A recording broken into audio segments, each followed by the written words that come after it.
All right, ladies and gentlemen, welcome to the first unit, first lesson for second semester. We're going to be dealing with urban America.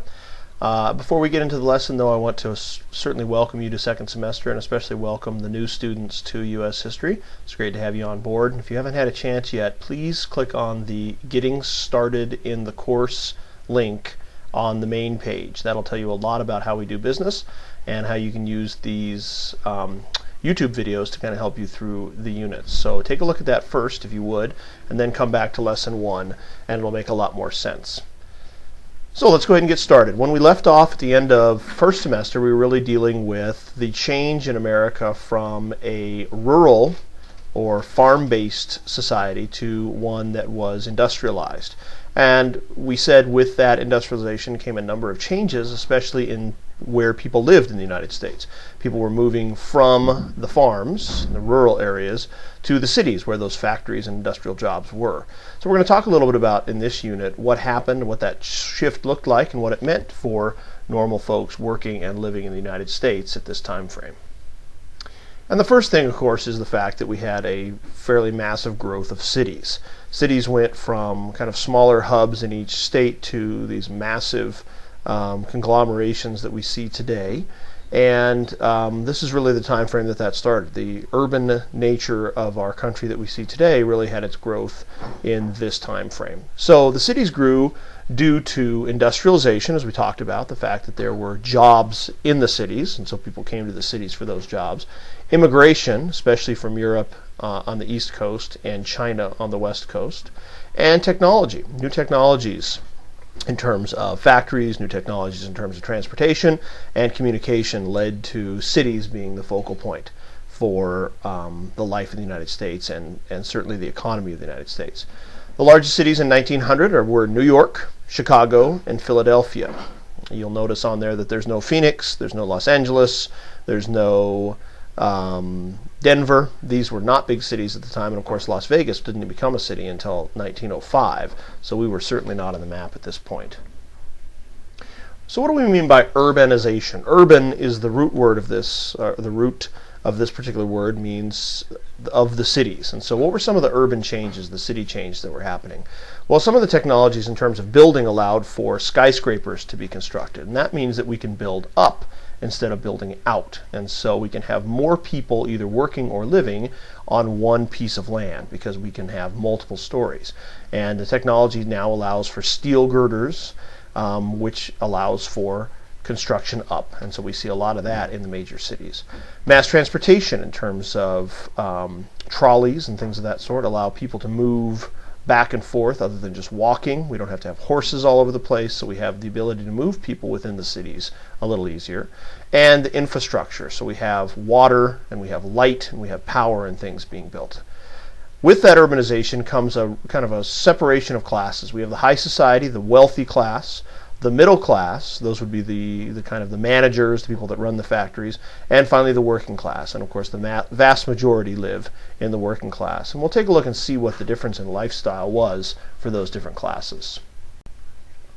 Some of the problems in the urban areas are pretty predictable. We had, with people moving in a big hurry, we have overpopulation. So we have too many people for the materials that are available. So water, sewer, those type of things become overburdened, and we can't take care of the needs of the people with the population. Certainly the crime rate went up, especially when you have a lot of urban poor. There's a lot of crime. And pollution. Most things at this point are run on coal. Coal is a very dirty material, and so we have a lot of smoke, soot, and ash in the cities. They're very dirty places. With the fact that we have lots of people together, we see the rise in disease. Things like cholera and typhoid fever go up before we know how to really treat those. And finally, because most things are still built of wood and are very, very close together, a fire that's localized can very quickly spread into be a major conflagration. And the classic example is the Great Chicago Fire of 1871 that really decimated the entire city of Chicago before they could put it out. The politics also change. You have the urban politicians trying to meet the needs of city residents as opposed to rural residents, and we have what's called political machines. We have kind of a relationship between the politicians and the people in the city. So The politicians say, if you vote for me, I promise I will give you things that you need, services you need. And the machines are run by party bosses, and one of the most famous is a guy named Boss Tweed. And he essentially tells you who you're going to vote for, paid off for votes, worked with immigrant groups, especially the Irish in New York City, to get his people elected, and then those people gave the citizens what they needed. So we have a lot of fraud, and we have this political machine in New York City named Tammany Hall. We'll take a look at this unit, was really the classic example. So even though we have this huge influx of people to the cities, we have the cities becoming large, growing upward, there's a lot of energy and a lot of glitz and glamour, not that all that glitters is gold. And what that means is that there's a lot of things behind this very glamorous looking exterior that are pretty ugly, especially things like poverty of the urban poor and political corruption. So Mark Twain really talks about this. He calls it the Gilded Age, and says that on the outside it looks very nice, but if you chip away from that first layer, you're going to see that there's lots of problems with the new urban centers. And certainly we will take a look at what those are in this unit. As we see people getting together and we have capitalism, which is our form of economy, kind of working overdrive in the cities, we see ways of people to justify what's going on with the very wealthy and the very poor. And from a scientific standpoint, at the same time, we have a gentleman named Charles Darwin. Charles Darwin is a naturalist, doesn't have anything to do with cities, but what he comes up with is the theory of natural selection. He says essentially those that are the most fit, those are the most capable, are the ones that survive in the animal community. So if you look at a particular species of animal, the one that is best fit to their environment is probably going to survive. So a man named Herbert Spencer took that theory and associated it with people and cities, and he called it survival of the fittest. And so those that were the most intelligent, those that had the best ability, those that work hardest, would be the one to survive in this new urban capitalistic structure. And we essentially had what's called unregulated competition, or laissez-faire is the French word for that, which means essentially that they were hands-off by the government. If you wanted to go out and make some money, no one was going to stop you, regardless of what the consequences of that enterprise were. However, we did have the very beginning of some charitable organizations that were trying to help the urban poor. We had lots and lots of people that barely could scrape together enough to make it through their lives.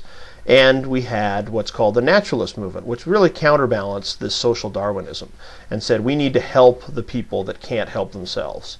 And we also had the Salvation Army and the YMCA. These are two organizations that are still around today that were coming in to help people not only gain skills, but also to give them a leg up and a hand up if they needed it.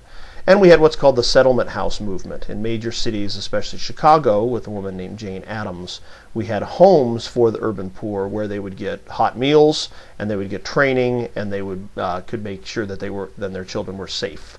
And so we had the beginnings of some of this effort to help those that couldn't help themselves. And finally, at the same time, because all of a sudden we need a more educated workforce, we have a reform of public education.